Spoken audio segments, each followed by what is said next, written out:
মেয়েদের ডাকে অঙ্গীকার যাত্রা আরজি করে নিন্দনীয় ঘটনার প্রতিবাদে বারংবার পথে নেমেছে মেয়েরা। কখনো দাবি রেখেছে রাত দখলের, আবার কখনো মেয়েরা করেছে মশাল মিছিল। দেশ জুড়ে রাজ্য জুড়ে তোলপাড়, সেখানে কোচবিহারের পথে বারবার পথে নেমেছে মেয়েরা এবং আজ মেয়েদের ডাকে অঙ্গীকার মিছিলে সামিল হয়েছে কোচবিহারের শত শত মহিলারা। এই মিছিল থেকে একজন মহিলা কি জানাচ্ছেন শুনুন।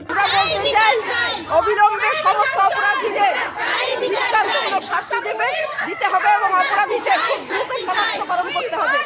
এই দাবিতেই আমরা জাস্টিসের দাবিতে আমাদের প্রশাসনকে আরো কতটা তৎপর হতে হবে বলে মনে হচ্ছে? যতদিন পর্যন্ত আমরা যথার্থ অপরাধীদের না ধরতে পারবে ততদিন পর্যন্ত আমাদের আন্দোলন চলবে। এই যে আরজি করের এরকম নিন্দনীয় ঘটনা, তারপরেও দেখা গেছে যে জায়গায় জায়গায় এরকম ঘটনা ঘটেছে, কি বলবেন? আমরা মনে করি এই ধর্ষকদের সমাজ বিরোধীদের জন্ম সমাজ থেকে হচ্ছে।